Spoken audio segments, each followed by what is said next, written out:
सन 1889। German के एक लेखक थे विल्हेम मार, और एक शब्द यहां से उन्होंने पैदा किया जिसका नाम था एंटीसेमिटिज्म। आज समझते हैं कि एंटीसेमिटिज्म और यहूदियों की कहानियां क्या है। एंटीसेमिटिज्म आखिर यहूदियों के लिए काला धब्बा क्यों बना, और इन सब के बीच में एक सबसे बड़ी बात, एक राजनीतिक आंदोलन यहूदियों के खिलाफ, एक षड्यंत्र जिसने यहूदियों को पूरे भारत विश्व में तितर बितर करके रख दिया।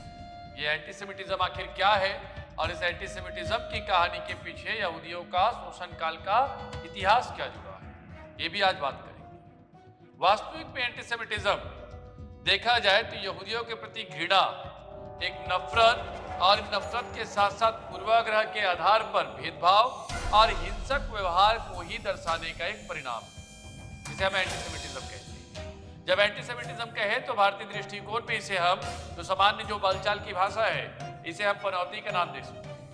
और वो एंटीसेमिटिज्म वही है कि जहां जहां यहूदी रहेंगे वहां वहां उन्हें कहीं ना कहीं भेदभाव का सामना करना पड़ेगा।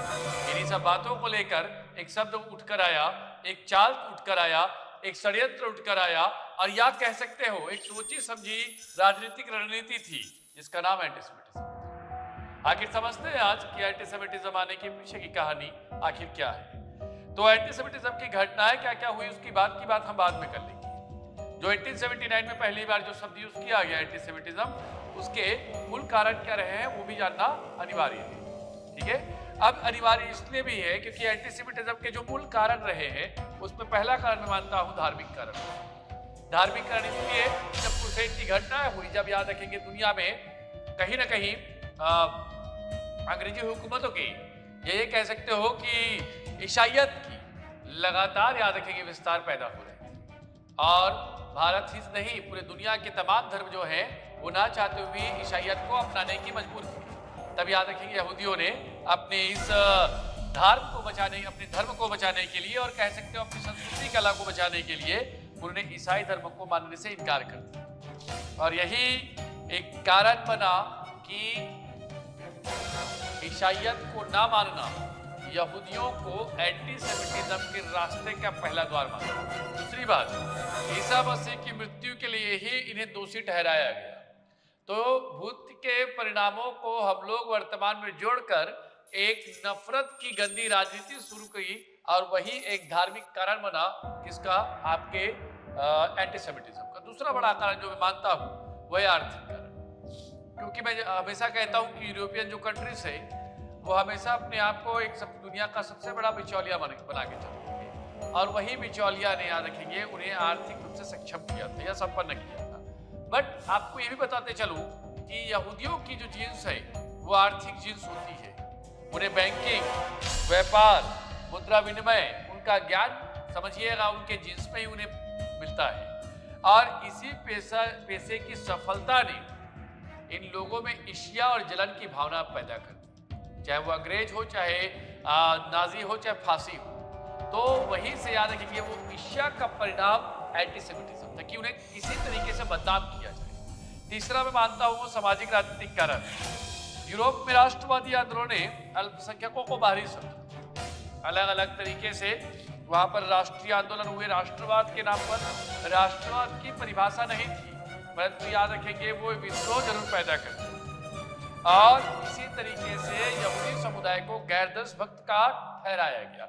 अब गैर देशभक्त का तबका जो है वो आपके इतिहास के आधार पर जोड़ा गया, और यहां से एक शब्द पैदा हुआ जिसे हम एंटीसेमिटिज्म कहते हैं। नस्ली कारण भी एक बहुत बड़ा कारण हो सकता है, क्योंकि नाजी जर्मनी जो है वो अपने नीतियों के आधार पर अपने आप को श्रेष्ठ जीन आर्यन का नाम देते थे, और इन्हें याद रखेंगे बहिष्कृत जनजाति का नाम दिया, बहिष्कृत समुदाय का नाम दिया। शायद ये जाति नस्ली आधार भी एंटीसेमिटिज्म का कारण है। मैं ये पूरे तथ्य इसलिए कह रहा हूं कि कुछ प्रमाण है, उस प्रमाण के आधार पर मैं अगर इसको एकत्र करके दोहराऊं तो एक पुस्तक है, याद रखिएगा, रोमन इतिहासकार टैकिटस और जोसेफस फ्लेवियस की, और उन्होंने अपनी रचनाओं में यहूदियों के उत्पीड़न की कहानी लिखी। मैं शायद उस पुस्तक के आधार पर इस चीजों को बोल पा रहा हूं। 1492 में एक डॉक्यूमेंट्स है स्पेन से यहूदियों को निष्कासन को लेकर एक आधिकारिक जो दस्तावेज है जिसका नाम है अल हब्रा दिर्की, आप उसे पढ़िए तो आपको यहूदियों के जो ऊपर जो अत्याचार हुए हैं वो भी आपको क्लियर होगा। एक और बुक है न्यूरेमबर्ग लॉ 1935, एक्चुअल में नाजी जर्मनियों के दस्तावेज है। इसमें भी स्पष्ट लिखा गया है यहूदियों को नागरिक अधिकारों से वंचित रखने का कानून है।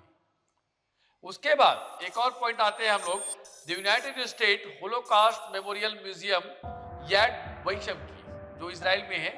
इन संस्थानों ने एंटीसेमिटिज्म और होलोकास्ट पर हजारों लाखों प्रमाण प्रस्तुत किए। और लास्ट में 1903 की वो घटना की बात करूं, the protocols of the elders of Jewish या यहूदीज, एक नकली दस्तावेज जिसे यहूदियों के खिलाफ प्रचार में इस्तेमाल किया।